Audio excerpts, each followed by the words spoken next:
Hablaremos hoy de comportamientos extraordinarios de filósofos antiguos. Cuando digo extraordinarios, quiero decir más bien demenciales. Así que atención. Yo creo que alguna vez hablamos de Aristóteles, que no toleraba quedarse dormido y había inventado un aparato, un mecanismo que le garantizaba permanecer despierto. Después, Heráclito, el oscuro de Éfeso, que creía que untándose con estiércol y ubicándose al sol conseguiría expulsar las fiebres que lo aquejaban.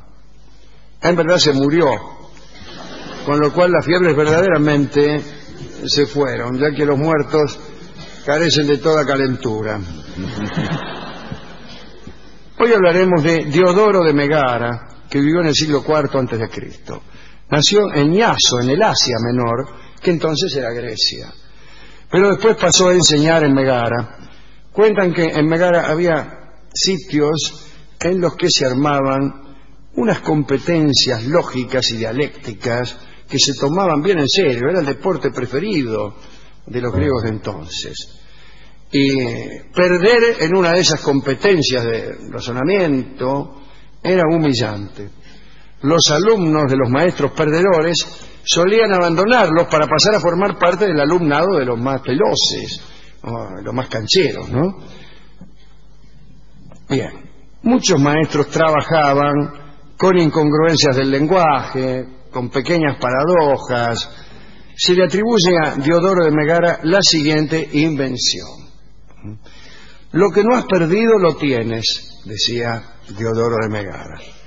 Entonces, el primer asunto, el primer engaño se trataba de hacer que alguien admitiera eso. Lo que no has perdido lo tienes, ¿no es cierto, Patricio? Sí, decía Patricio. Si no lo perdí lo tengo, ¿no es cierto? Bueno, una vez que el tipo aceptaba esto, y era frecuentemente aceptado, erróneamente, Diodoro continuaba con la pregunta: ¿no has perdido unos cuernos? Y el tipo decía: no he perdido unos cuernos. Entonces Diodoro decía: pues entonces los tienes. Tienes que admitir que no habiéndolos perdido, tienes cuernos. Y esto provocaba la risa, el estupor general y el triunfo en la competencia que hemos descrito. Diodoro era maestro en esos torneos en los que se debía atrapar a un contrincante para que no pudiera salir de cierta construcción retórica con respuestas que no fueran absurdas. No muy distinto de esto son los debates televisivos antes de una elección. Viene un tipo y te pregunta: ¿lo que no has perdido los tienes? Dice el tipo, y uno le dice sí, y perdió las elecciones. Los votos. Ese tipo pasa a gobernar el país porque es el mejor de los debates. Y cuando no hay debates, todos dicen: ¿cómo no va a haber debates? ¿Cómo voy a saber a quién votar? Si a mí me gusta votar, hay que saber el chiste de si tu papá mata a un chancho, vos te asustás. Bien. Usted sabe que últimamente se están decidiendo las elecciones por los debates televisivos. Naturalmente, me parece horroroso. ¿Cuál es la principal virtud para gobernar una nación?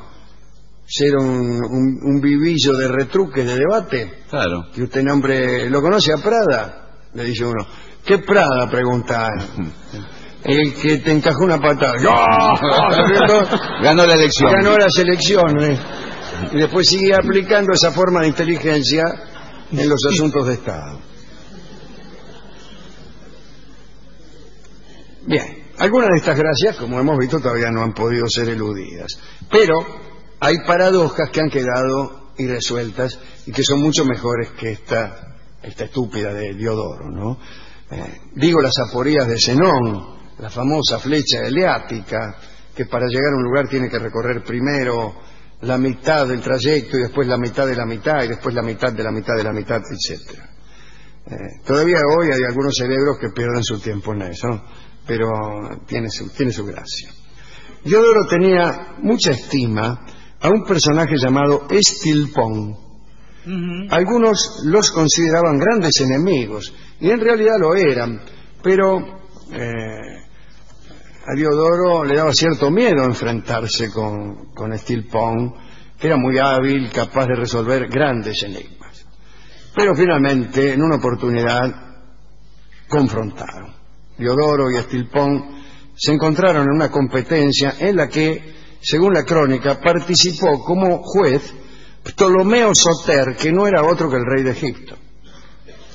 Parece que Ptolomeo se había acercado a Megara para ver aquella competencia y lo nombraron jurado.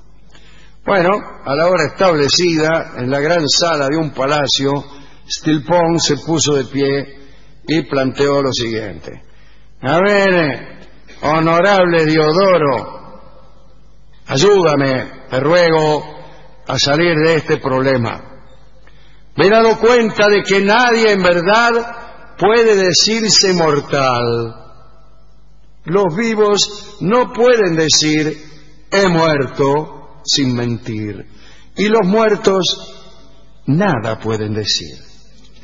En cuanto a los inmortales, va de suyo que para ellos no es una frase que resulte verdadera. Así, si es cierto que nadie puede decir soy mortal, el hecho de ser mortal no designa más que una posibilidad futura en lo que concierne a cada uno de nosotros, y para nada una certeza. Una respuesta filosófica adecuada hubiera sido déjenme de jorobar. Pero Diodoro no tuvo esa ocurrencia. Empezó a pensar en dónde se encontraba la falla de aquel razonamiento, pero no lograba despegar el hilo de su planteo. Entonces tartamudeó, un murmullo recorrió la sala. Murmullo, por favor. Perfecto. Y luego otra vez el silencio. Ptolomeo, el juez, instó a Diodoro a que diera una respuesta. Bueno, dice, responda. Pero no hubo caso. Todo lo que le venía a la mente a Diodoro era complicado, retorcido, poco certero, y Diodoro se retiró abucheado. ¡Uy, qué mal! Pobre. Antes de retirarse, antes de cruzar la puerta, se dio vuelta para decirle al auditorio que su respuesta sería escrita, pero no logró convencer a nadie y los abucheos recrudecieron.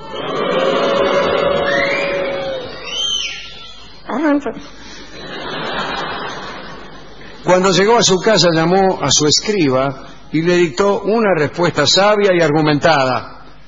A la mañana siguiente la leyó y no le gustó. Entonces pensó dos cosas: que estaba viejo y que había perdido. Pero se le ocurrió de pronto un argumento irrefutable y se presentó al otro día ante la sala y dijo que el mejor modo de acercar la aseveración soy mortal al suceso era del siguiente modo, y se subió a lo alto de una muralla que había justo en el ápice de una barranca, se lanzó al vacío y se mató. Me está cargando. Subió a la barranca, murallita, soy mortal, dijo. ¡Pah! Y se mató. ¡Ganó! Se mató, la mostración ostensible de la que hablaba Bertrand Russell. Decía que era lo mejor, cuando uno quería mostrar un huevo, lo mejor era agarrar un huevo con la mano y exhibirlo.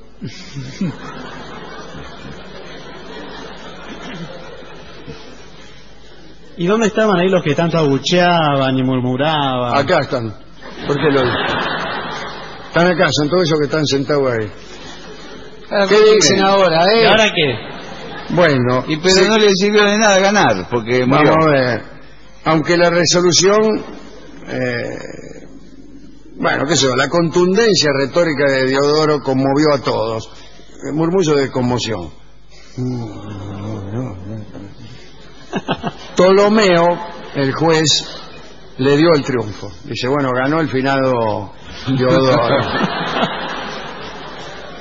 El rival, Stilpon, al final solo perdió a algunos alumnos, porque claro, generalmente se iban con el ganador. Pero tener como maestro un muerto Salvo Quevedo, nunca lo ha logrado nadie. ¿Recuerdan el soneto de Quevedo, no? Escuchando con los ojos a los muertos, que era leer después de todo. Y esta es la historia de hoy, que se cierra con una profunda oposición a estos ejercicios a los cuales eran tan aficionados los griegos, ¿no? Los buenos sofistas decían que el mejor ejercicio consistía en defender posiciones opuestas con idéntica destreza. Y esta es una manera leguleya, tramposa de considerar la inteligencia, como si la inteligencia estuviera en las zancadillas. De todos modos, el pensamiento griego también nos dio los instrumentos para evitar estas zancadillas. Y quiero creer que esto tenía en vista una enseñanza más profunda. Y la enseñanza más profunda es esta: conviene desconfiar, tener un cierto escepticismo, puesto que cualquier lenguaraz puede poner en aprietos a una inteligencia profunda. Repito, conviene desconfiar y mantener un cierto escepticismo, puesto que cualquier lenguaraz puede poner en aprietos a una inteligencia profunda.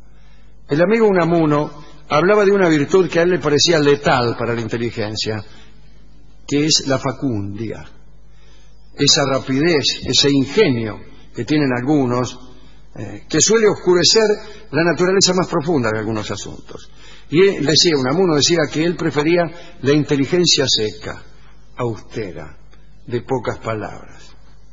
Cierto día hablaremos, algún día hablaremos, de un estilo argentino en las artes, en la literatura, pero también en lo actoral, que es un estilo de demasiadas palabras, de demasiada viveza, gente que está todo el tiempo en estado de efervescencia. Unamuno detestaba eso, y el arte argentino en una época también. Nuestros mejores exponentes artísticos son austeros, son muy austeros. Bueno, así que, si ustedes me permiten, dedico a esa austeridad esta charla de hoy sobre el amigo Diodoro de Megara, que se mató para demostrar que tenía razón. Hemos ido a la discoteca y le explicamos todo este asunto. Y no hay un tango de esto. ¿Cómo va a haber un tango de esto? esto? Se volvió loco. Y sí. Dice, no, porque qué sé yo, me hizo explicar la zaporía, la flecha que nunca llega al blanco. Dice, ¿cómo que no llega al blanco? Está loco, me dice. Creyendo que eso era un argumento.